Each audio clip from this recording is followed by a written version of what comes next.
Très heureux de vous retrouver pour vous présenter les faits marquants de l'actualité. Bonsoir à tous et bienvenue à la une ce soir. Dakar a un nouveau maire. Abass Fall a officiellement pris les rênes de la capitale ce mercredi dans une salle pleine à craquer. L'édile a promis de bâtir une ville moderne, inclusive et performante. Il a appelé tous les acteurs à dépasser les clivages pour placer l'intérêt général au-dessus des rivalités. Et puis, direction le nord, à But-Lamine, village enclavé de Louga. Les populations vivent dans une précarité extrême, privées d'eau potable, d'électricité et de soins de santé. Les habitants tirent la sonnette d'alarme. L'insécurité, l'école en souffrance et l'eau impropre aggravent un quotidien déjà très difficile. Justement, nous parlons d'éducation à Kolda. Les résultats du baccalauréat laissent un goût contrasté voilà, avec comme classement 13e sur 16 académies et un taux de réussite de 39,44%. La région peine encore à s'imposer, mais cette année, les mentions sont plus nombreuses, signe d'une progression encourageante. Et dans un tout autre registre, l'assiette des Sénégalais inquiète. Huile, bouillon et sel envahissent nos repas quotidiens. Derrière ces saveurs qui séduisent, les nutritionnistes alertent sur des risques graves pour la santé. Une étude révèle que certains aliments malsains gagnent du terrain et menacent l'équilibre alimentaire. Voilà pour les titres. Le développement, c'est dans un instant.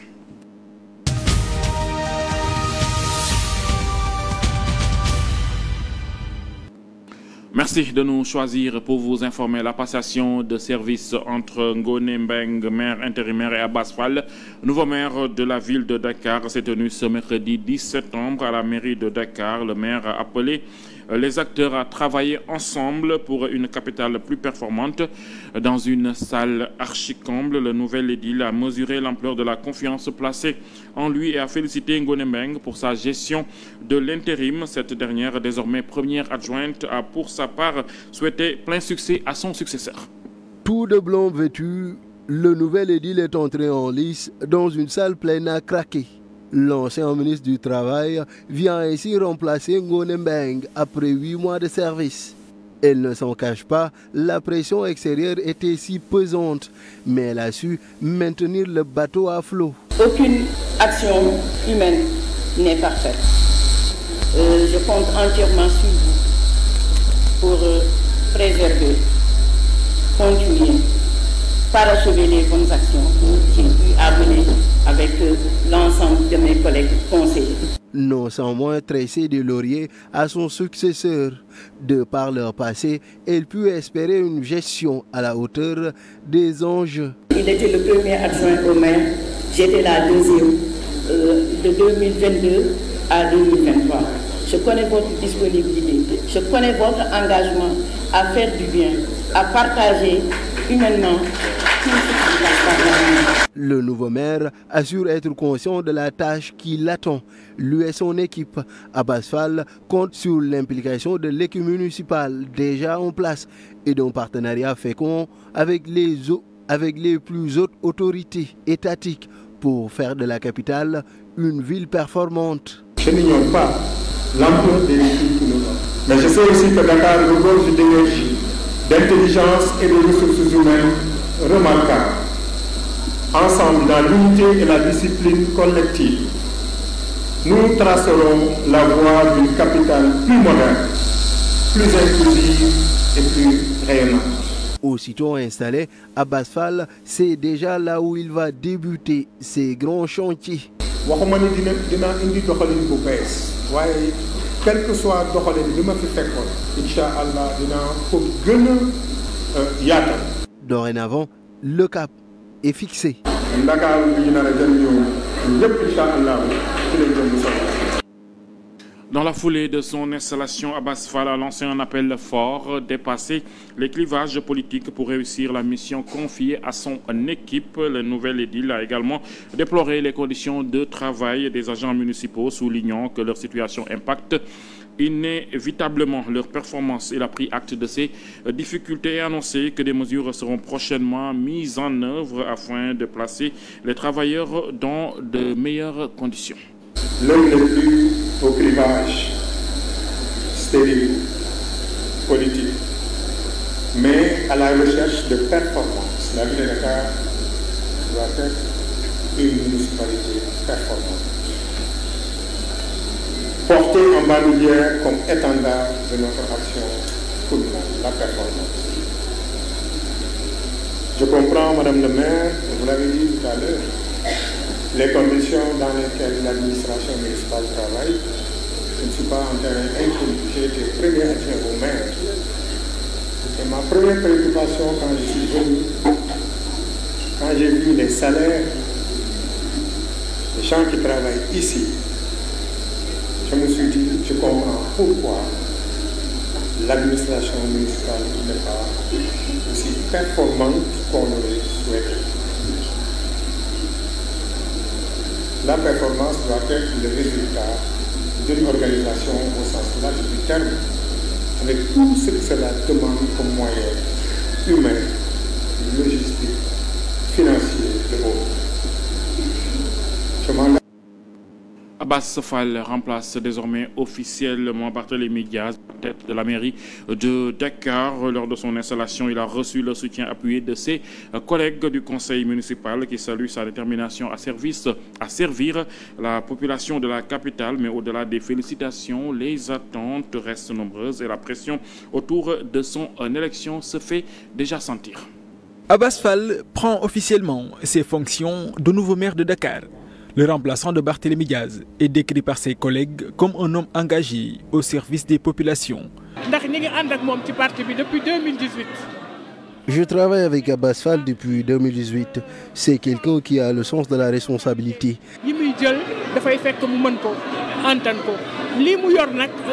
C'est l'homme qu'il faut à la ville de Dakar et il sera à la hauteur de la mission.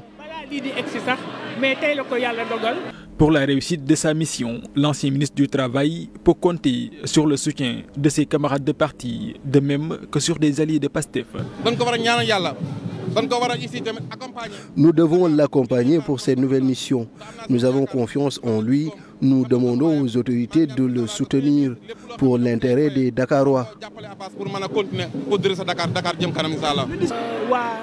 Le conseil municipal, mais aussi son parti, seront derrière lui, comme on l'a toujours fait dans le but de développer Dakar.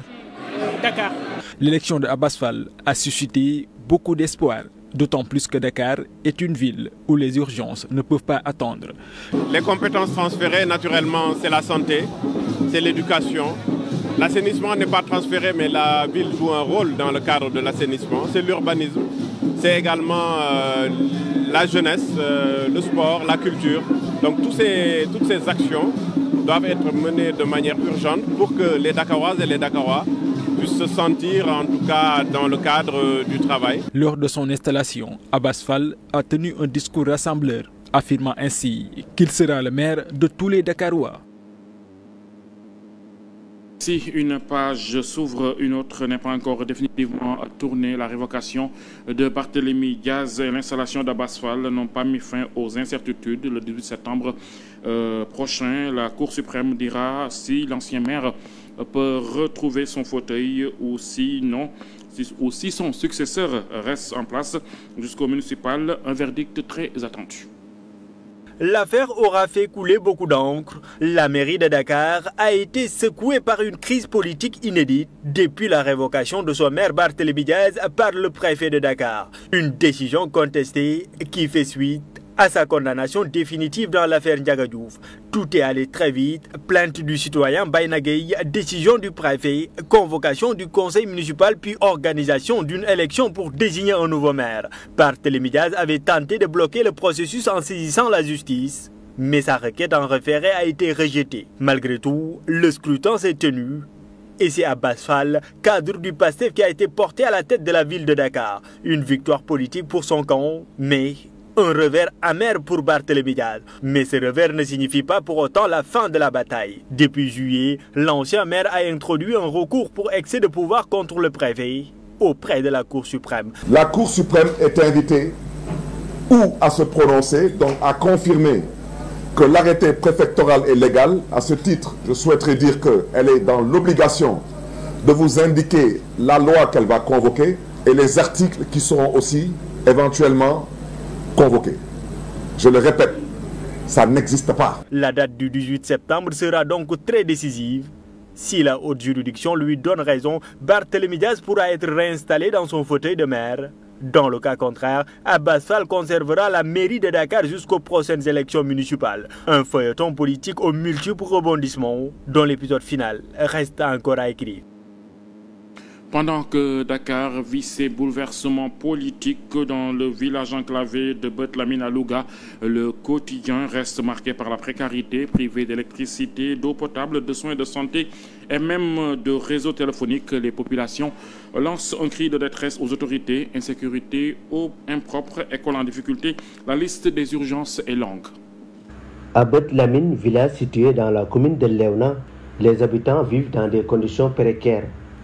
L'absence d'électricité plonge le village dans l'obscurité. Le village, on a une population importante et jusqu'à présent, on n'a pas d'électricité. Et ça impacte beaucoup de problèmes parce qu'il y a pas mal d'étudiants qui sont dans ce village, des diplômés, dans beaucoup de filières, mais jusqu'à présent, on n'a pas d'électricité. Et vous voyez qu'il n'y a pas de sécurité parce que les années précédentes, on a vécu des vols de bétail.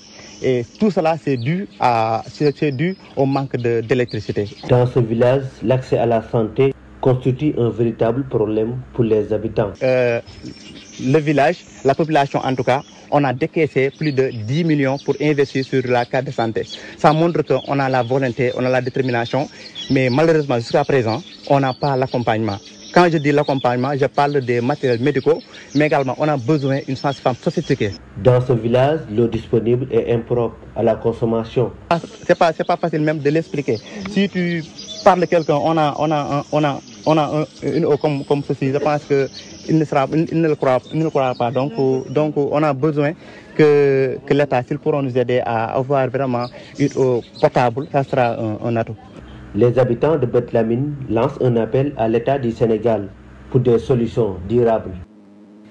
Dans la continuité des cris de détresse venus de Louga, cap maintenant sur Niamakuta, une commune frontalière de la Gambie située dans le département de Bunkiling. Là-bas, les populations souffrent d'un manque criard d'infrastructures socio-économiques de base, routes impraticables, absence de centres de santé et déficit en approvisionnement d'eau.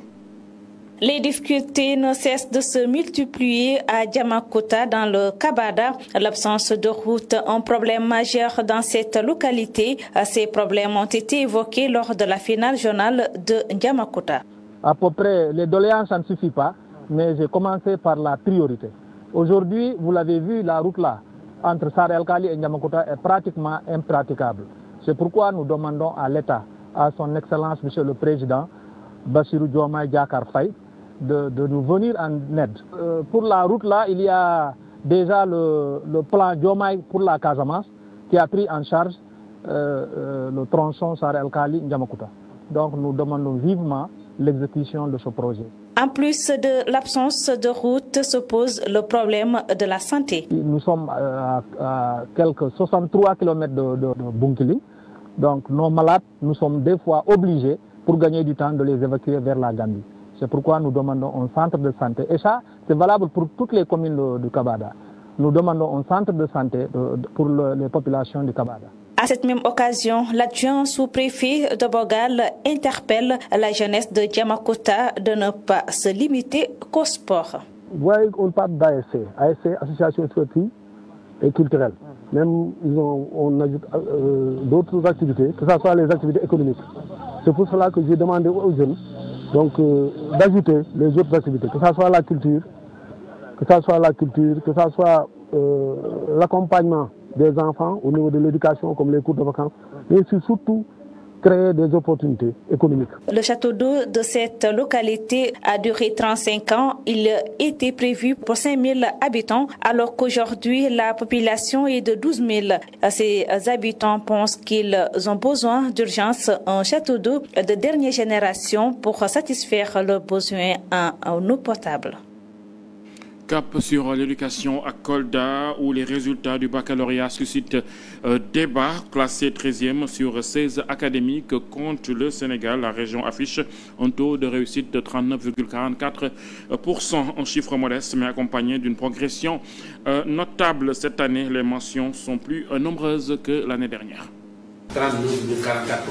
39,44%, c'est le taux d'admis au baccalauréat général de la région de Kolda. Ainsi, l'académie se classe 13e sur les 16 que compte le Sénégal, contrairement à l'information selon laquelle la région est dernière dans cet examen. Face à cette situation, l'inspecteur d'académie fait le point. Sur les 5646 présents, 2227 ont réussi, avec à peu près 1187 garçons et 1040 filles. Donc les garçons l'emportent légèrement. Au niveau des mentions, où nous avons eu 3, très bien, contrairement à l'année dernière où nous n'en avions qu'une.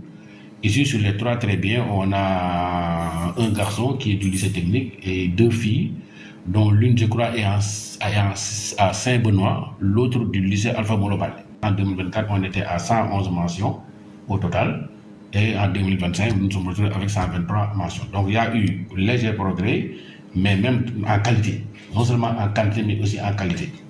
Donc voilà à peu près les données. Et j'ai pu noter, faisant le diagnostic, que sur les 10 ans, pratiquement l'académie n'a atteint 39% qu'une seule fois. C'était en 2023 avec 39,71%. Des statistiques encourageantes, mais loin de satisfaire l'autorité qui pointe du doigt les facteurs bloquants de cette amélioration des résultats de l'Académie de Kolda. Nous sommes à 39,44%. Et dans ces 39,44%, le public a un taux de 54,60%. Donc, tout à fait au-dessus du taux national, qui est de 47 et quelques %. Mais si nous y mettons les chiffres du privé, les candidats libres nous font 18,53, vous voyez que ça baisse. Le privé nous fait 21,97. Si nous intégrons ces deux chiffres-là, c'est ce qui nous ramène à 39,44. Nous avions noté cela depuis le forum et ça va nous permettre dès octobre de mettre le doigt là où ça fait mal. Parce que nous connaissons notre problème. Les résultats de cette année ont été d'une part possibles grâce aux engagements pris par plusieurs acteurs lors du forum sur la faiblesse du taux de réussite dans la région. Une stratégie qui commence à porter ses fruits. Au-delà des défis sociaux et éducatifs, la santé publique inquiète également. Les assiettes sénégalaises regorgent de sel, huile et bouillon, mais ces saveurs tant prisées cachent des risques sérieux. Une étude citée par le journal Réumi Quotidien alerte sur la montée des pathologies liées à la mauvaise alimentation. Les nutritionnistes tirent la sonnette d'alarme. Au Sénégal, la malbouffe s'impose dans les assiettes. Excès d'huile, de sel et de bouillon artificiel, des aliments pas du tout sains, des habitudes culinaires qui séduisent par le goût mais inquiètent par leurs conséquences sur la santé. Pour manger de la bonne nourriture, il faut être à l'aise. Il faut être à l'aise financièrement. Mais si togg yi moom ñun dañuy préférer def tuuti diwlin, tuuti xorom ak ay maji tuuti yooyu. Instant yi jumbo bee ko yor. Des fois, tu achètes des choses qui ne te plaisent pas au fond, mais juste que tu n'as pas le choix.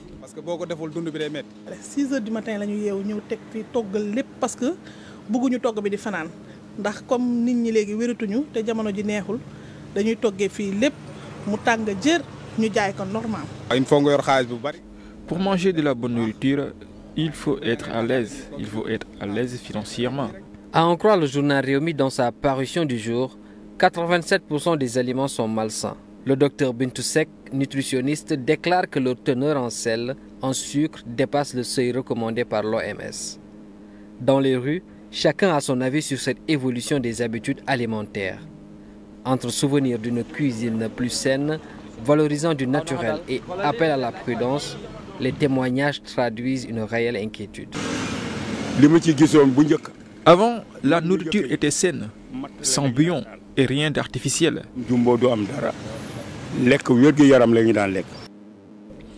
Moi, je suis un paysan. Et je mange ce que l'on cultive, donc tout est naturel.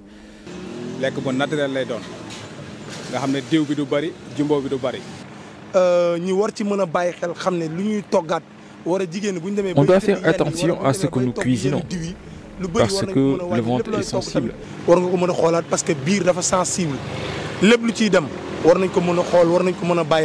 La malbouffe rassasie sur le moment, mais son prix se paie sur le long terme dans nos hôpitaux. Une thèse confirmée par les experts qui affirment que dans moins de 10 à 15 ans, plus de 50% des Sénégalais mourront de pathologies liées à leurs assiettes.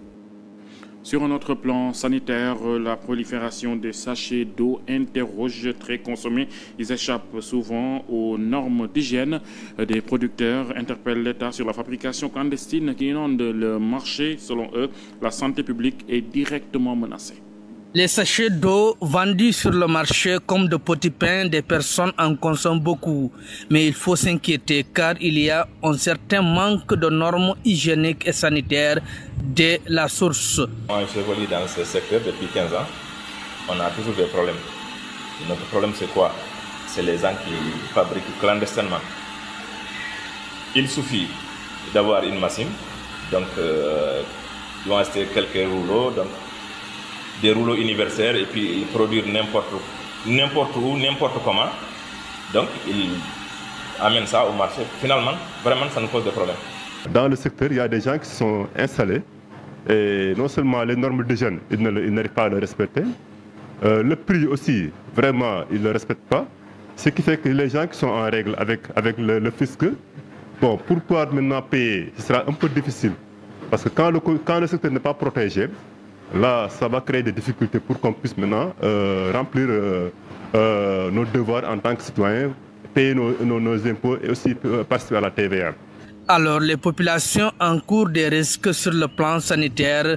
Ce médecin en santé publique alerte. Aujourd'hui, on note une prolifération des entreprises de production d'eau, donc surtout dans les zones urbaines, et l'impact sanitaire que ça derrière, si cette production ne répond pas aux normes de qualité, sont assez importantes. Parce qu'aujourd'hui, il faut noter que des milliers d'enfants de moins de 5 ans au Sénégal sont décédés de diarrhée et souvent c'est dû à une consommation d'eau qui n'est pas de qualité ou bien la production ne répondant pas aux normes. Et la plupart de ces entreprises ont connu une expansion depuis l'épidémie de choléra en 2005.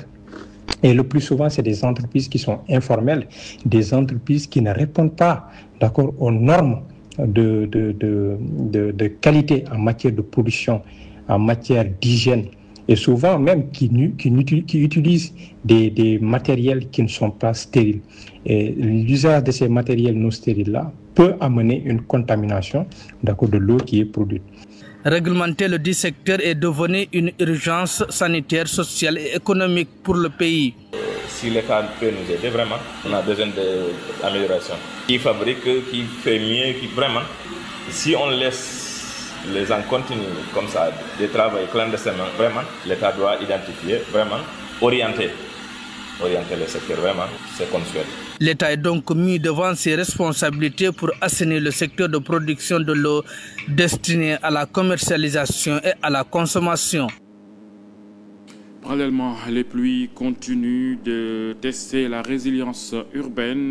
Le bulletin officiel fait état d'un bon fonctionnement des ouvrages de drainage à Dakar, mais à Tamba, à Touba plutôt, Saint-Louis et Mbour, certaines zones restent encore fragiles avec des inondations récurrentes malgré les efforts des équipes de l'ONAS. Dans ce contexte de vulnérabilité, la solidarité n'est pas absente à Ouakam. La Maison des cultures urbaines a accueilli des dons offerts par l'ambassade de Chine. Denrées alimentaires et matériel de curage visent à renforcer les capacités locales face aux intempéries et à soutenir les populations. Ces dons, composés de denrées alimentaires et de matériel destiné aux travaux de curage et de drainage des eaux pluviales, arrive à un moment crucial pour notre communauté, pour notre commune. En effet, chaque saison hivernale, nos quartiers sont confrontés à des difficultés liées aux inondations. Les équipements mis à nos dispositions aujourd'hui contribueront de manière significative à améliorer le cadre de vie de nos populations et à renforcer nos capacités d'intervention. Ce geste de solidarité traduit une fois de plus l'excellence des relations entre la République populaire de Chine et le Sénégal. L'acte posé aujourd'hui nous interpelle. Il nous rappelle que le développement de nos territoires repose non seulement sur des ressources publiques, mais aussi sur la coopération internationale, l'implication du secteur privé et la mobilisation communautaire. Sur le plan international, la tension ne faiblit pas. À Uvira, dans l'est de la RDC, une manifestation a viré au drame avec la mort d'un enfant de 12 ans. Et au Moyen-Orient, Israël assume une frappe meurtrière menée à Doha contre des responsables du Hamas, faisant 6 morts. Le Qatar, médiateur régional, a dénoncé une violation grave de sa souveraineté et menace de réagir.